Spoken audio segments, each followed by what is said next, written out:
ఆదోని ప్రజల వైపు నుంచి మా టిప్పర్ ఓనర్లందరూ కూడా వీళ్ళందరూ కూడా ఆదోనిలో ఉన్నటువంటి సుమారుగా 80 టిప్పర్లు ఉన్నాయి మాకు. వీళ్ళందరి తరఫున మాట్లాడుతూ ఉన్నాను. ఇసుకకు సంబంధించిన దోపిడీ ఎలా జరుగుతుందో వీళ్ళు ఎంతో బాధతో నాకు ఇప్పుడు చెప్తా ఉన్నారు. మంత్రాలయంలో 3 రీచ్లు ఉన్నాయి. ఒకటి గుడికంబాలు రీచ్, ఒకటి రెండోది మరలి రీచ్, ఒకటి నదీ చాగి 3 రీచ్లు ఉన్నాయి. ఈ 3 రీచ్ల్లో జరుగుతున్నటువంటి ఇసుక దోపిడీ గురించి వీళ్ళు చాలా స్పష్టంగా చెప్పారు. ఈ విషయాన్ని ఇంతకుముందు కూడా 2-3 సార్లు ఉత్తరం రాశాను. సబ్ కలెక్టర్కి ఉత్తరం రాశాను, లేదా కలెక్టర్ కూడా ఉత్తరం రాశాను. ఎవడు పట్టించుకునే పరిస్థితుల్లో లేరు. ఇక్కడ టన్నుకు 39 రూపాయలు చెప్పున 20 టన్నులకు 780 రూపాయలు మాత్రమే తీసుకుని వీళ్లకు లోడ్ చేయాల్సి ఉంది. లోడ్ చేస్తే వీళ్ళు ఆ బాడుగ తీసుకొని వచ్చి వీళ్ళకి ఎవరికి ఇసుక అవసరం ఉంటే వాళ్ళకి ఇస్తారు. కానీ ఈ 3 రీచుల్లో కూడా మంత్రాలయంలో ఉన్నటువంటి 3 రీచుల్లో నుంచి 8,000 రూపాయలు ఒక టిప్పర్కి ముక్కు పిండి వసూలు చేస్తా. ఎంత దోపిడీయో చూడండి. 780 రూపాయలకి ఇవ్వాల్సింది ఎంత దోపిడీ చేస్తా? 8,000 రూపాయలు ఒక్కొక్క టిప్పర్కి వేసి దోపిడీ చేస్తా ఉన్నారు. వీళ్ళు చాలా స్పష్టంగా చెప్తున్నారు. కొన్ని పేర్లు కూడా చెప్తా ఉన్నారు. శ్రీకాంత్ చౌదరి అనే అతను, సతీష్ అనే ఒక అతను, సుధీర్ రెడ్డి అనే ఒక అతను ఈ గుడికంబాల్ రీచ్లో, బంగారయ్య అనే అతను మరలి రీచ్లో, నదీ చాగిలో భాస్కర్ అనే అతని పేర్లు చాలా స్పష్టంగా చెప్తా ఉన్నారు. వీళ్ళు మేము చెప్పినట్టుగా మాకు డబ్బులు ఇస్తేనే మేము మీకు ఇసుక వేస్తాం, లేకపోతే ఇసుకే వెయ్యము అని వీళ్ళని బెదిరిస్తూ ఉన్నారు. మా ఆదోనికి సంబంధించిన టిప్పర్లు 2-3 రోజులు, 4 రోజులు, 6 రోజులైనా సరే బయట పెట్టి ఇసుక వేయకుండా గమ్మునున్నారు. వాళ్ళకు సంబంధించిన ఈ దోపిడీకి సంబంధించిన ఈ ముఠా వాళ్ళు మాత్రం నిమిషానికి ఇసుక ఎత్తుకొని పోతా ఉన్నారు. ముందు హౌసింగ్ బోర్డు కోసమని బ్యానర్ పెట్టుకుంటారు, వచ్చి ఇక్కడ నేరుగా ఎవరికి ఇసుక అయితే ఇక్కడ అమ్ముకుంటా ఉన్నారు.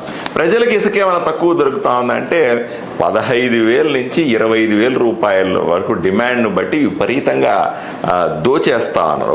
అక్కడ దోచుకుంటున్నారు, ఇక్కడ ప్రజల్ని దోచుకుంటా ఉన్నారు. ఎందుకు ఇలా దోపిడీ చేస్తా ఉన్నారని అడిగినటువంటి మా టిప్పర్ వాళ్ళందరినీ కూడా ఇతన్ని ఈ మధ్య తీసుకెళ్లి స్టేషన్లో 2 రోజులు పెట్టారట. కౌతాళం పోలీస్ స్టేషన్లో ఎందుకు ఇంత దారుణం అడిగినందుకు మా ఆదోనికి సంబంధించిన టిప్పర్ డ్రైవర్ని తీసుకెళ్ళి 2 రోజులు అక్కడ నిర్బంధించినారు పోలీసులు అని చెప్తున్నారు. అంటే పోలీసులు వీళ్ళకి సహకరిస్తా ఉన్నారా?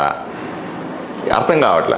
లేదు, ఎందుకు మరింత గట్టిగా మేము డిమాండ్ చేస్తే మా వెహికల్లో, వీళ్ళకి వేసే వెహికల్లో 1 టన్ను ఎక్స్ట్రా వేస్తారట, ఒక బకెట్ ఎక్కువ వేస్తారట, 1 టన్ను ఎక్కువ పడుతుంది. ఇక్కడ వచ్చి ఆర్టీఓ వాళ్ళకి చెప్పి పట్టిస్తారట. అంటే ఆర్టీఓ వాళ్ళు కూడా ఈ ముఠాలో సభ్యులుగా మారిపోయినారా? అంటే మేము ఏమీ చేయకూడదా? ఎవరిని మాట్లాడినా బూతులు తిడతారు, కొడతారనే భయం ఉంది, పోలీసులు ఎత్తుకుపోతారనే భయం ఉంది, స్టేషన్లో పెడతారనే భయం ఉంది. ఇంత పెద్ద మీరు ముఠాని, ఈ రకమైనటువంటి దోపిడీని రాష్ట్రంలో ఎక్కడన్నా చూశారా అని అడుగుతా ఉన్నా. ఎందుకు మా ఆదోనిలోనే ఎందుకు నేను ఈ విషయాన్ని ఇంతకుముందు కూడా చెప్పినాను.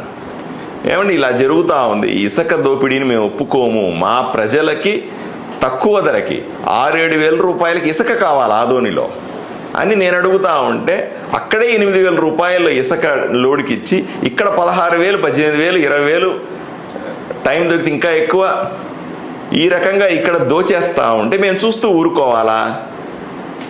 ఇది ఎక్కడ దోపిడీ? ఇది ఎన్నిసార్లు చెప్పినా పట్టించుకోకపోతే నేను సబ్ కలెక్టర్ లెటర్ రాశాను, ఎస్పీ గారికి చెప్పాను, డిఐజీ గారికి లెటర్ రాశాను, పోలీసు వాళ్ళకి చెప్తాను. అందరూ చేతులు ఎత్తేసి ముఠాకు సహకరిస్తున్నారు అంటే నేనేం చేయాలి? ఇది మరీ దారుణం అని రేపు డెఫినెట్గా నేను సీఎంకి, అసెంబ్లీలో కూడా మాట్లాడతాను ఈ అంశాన్ని. మా ఆదోనిలో జరుగుతూ ఉంది, మా కర్నూలు జిల్లాలో జరుగుతూ ఉంది. 100కి 100% నేను అసెంబ్లీలో లేవనెత్తున్నాను. ముఖ్యమంత్రికి కూడా స్పష్టంగా చెప్తాను. మా టిప్పర్లకు మా టిప్పర్ ఓనర్లకు అందరికీ ధైర్యాన్ని చెప్తా ఉన్నా. ఎవరు మిమ్మల్ని ఎత్తుకుపోతారో చూస్తాను, మీకు ఎందుకు వెయ్యరో అడుగుతాం.